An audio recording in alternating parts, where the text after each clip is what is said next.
नमस्कार दोस्तों आजकल हम बाहर ऐसी घटनाएं देख रहे हैं जो काफ़ी दर्दनाक है, हिंसा से भरी हुई है। और ये सब देखकर मन में सवाल भी उठता है कि ये सब क्या है, क्यों हो रहा है, आखिर भगवान मदद क्यों नहीं करते, क्या सच में भगवान है भी या नहीं। ऐसे कई सवाल हमारे मन में उठते हैं। और बाहर भी जो लोग भगवान को नहीं मानते हैं, वो जो लोग ईश्वर पर भरोसा रखते हैं, उनके सामने भी ये सवाल खड़े कर देते हैं। तो दोस्तों, इसका जवाब क्या है? क्यों ईश्वर प्रकट नहीं होता है, क्यों मदद नहीं करते? तो इसके जवाब में सबसे पहले मैं आपको बताना चाहूँगी कि हम सब ने जो ईश्वर की धारणा बनाई है, जैसे कि वो किसी मंदिर में ही है, उनके मूर्ति में ही वो बसे हैं, केवल उनकी आरती की, भगवान की मालाएं हमने धारण कर ली, माथे पे टीका लगा लिया, तो हम ईश्वर के भक्त हुए। अब ईश्वर को हमारी मदद करने के लिए आना ही पड़ेगा। तो ये सरासर गलत छवि हमने बना ली है। ईश्वर तो एक एनर्जी के फॉर्म में है, जो हर जगह, हर वस्तु में, यहाँ तक कि हमारे भीतर आत्मा के रूप में बसे हुए हैं। सृष्टि के हर एक कण कण में वो समाये हुए हैं। अगर हम सृष्टि के बने हुए किसी भी वस्तु का निर्माण नहीं कर सकते, तो ईश्वर पर संदेह उठाना भी गलत है। दोस्तों, सनातन धर्म का सही अर्थ है हमारे भीतर बसे उस आत्मा रूपी ईश्वर को जानने का सदैव प्रयास करना, उससे आध्यात्मिक रूप से जुड़ने का प्रयास करना। दोस्तों, जब तक हम खुद को और उस ईश्वर को अलग अलग समझेंगे, तब तक हम उसे पाने में असफल रहेंगे। जो व्यक्ति खुद को केवल देह समझता है, तो वो भी प्रकृति के सामने केवल एक देह मात्र ही है। और जब तक हम केवल खुद एक शरीर मात्र समझकर जिएंगे, तो हमें और बाकी जानवरों में कोई फर्क नहीं रहेगा। काम, क्रोध, लोभ, मोह, हिंसा, ये सभी हमारे शरीर के ही रोग है, दुर्गुण है। जब तक ये मौजूद है, जब तक हम सत्य को जानने का प्रयास नहीं करेंगे, तब तक हम केवल और केवल एक जानवर ही है।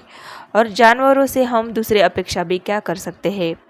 तो आज का इंसान भी अपनी सारी मर्यादा भूलकर केवल एक जानवर बना हुआ है, जो केवल और केवल भोगना चाहता है। और इसी भोग विलास की भावना के कारण वो गुनहगार बनता जा रहा है। दोस्तों, आपने तो सुना ही होगा कि अंधेरा और प्रकाश कभी भी एक साथ नहीं रुक सकते। वैसे ही हमारा मन अगर अज्ञान से भरा हुआ है, जब तक हम ज्ञान को प्राप्त नहीं कर लेते, वो अज्ञान से ही भरा रहेगा।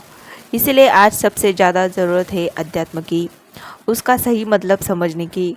जहाँ तक हिंसा की बात है, जो लोग खुलेआम दूसरे किसी को मार देते हैं, उस पर अत्याचार करते हैं, जैसे कोई पशु किसी पशु को मार देता है, इसके लिए हम क्या कर सकते हैं?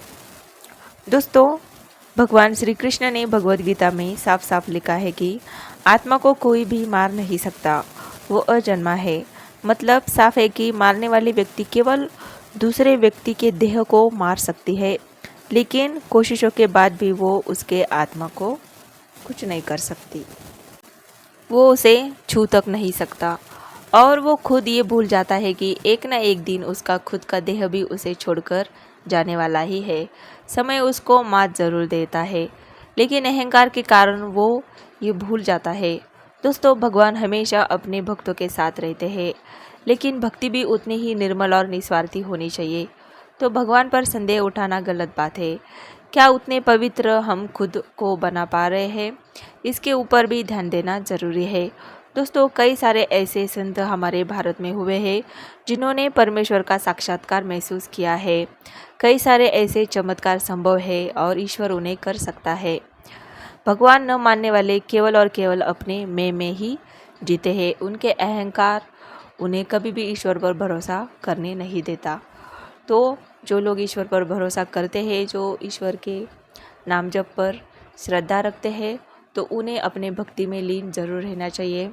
इस कलयुग में हमारा भगवान का नाम ही हमारा सहारा है। वही हमें इस सृष्टि से, इस भव सागर से पार करने में मदद करेगा। भगवान पर श्रद्धा रखिए, अपना विश्वास मजबूत बनाए रखिए। वीडियो अच्छा लगे तो प्लीज़ एक लाइक और शेयर ज़रूर कीजिएगा। और ऐसे ही आध्यात्मिक बातों से जुड़ी हुई वीडियोज़ के लिए प्लीज़ चैनल को सब्सक्राइब ज़रूर कीजिए। वीडियो अंत तक देखने के लिए आपका बहुत बहुत धन्यवाद। Thank you.